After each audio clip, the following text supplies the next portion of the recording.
আসসালামু আলাইকুম। আমি রায়হান আহমদ, সভাপতি প্রতিষ্ঠাতা বিশ্ব মানবাধিকার রক্ষা সংঘ।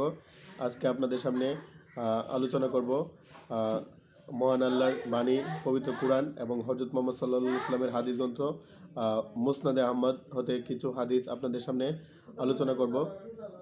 রাফে ইবনে খাদিজ রাদিয়াল্লাহু তাআলা হতে বর্ণিত, তিনি বলেন, আমি রাসূলুল্লাহ সাল্লাল্লাহু আলাইহি ওয়াসাল্লামকে বলতে শুনলাম, তোমরা সকালে নামাজ প্রত্যুষে পড়ো, কারণ তাতে বেশি সোয়াব বা তাতে বেশি সোয়াব পাবে।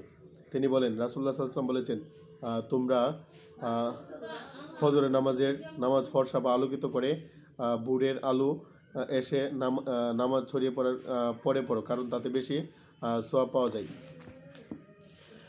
আব্দুল জাব্বার ইবনে ওয়াইল রাদিয়াল্লাহু তাআলা আনহু তার পিতা ওয়াইল ইবনে হাজর রাদিয়াল্লাহু তাআলা বর্ণনা করেন, তিনি বলেন, আমি রাসূল সাল্লাল্লাহু আলাইহি ওয়াসাল্লামের সাথে সালাত আদায় করেছিলাম। তখন এক ব্যক্তি বলে উঠল, তখন সকল প্রশংসা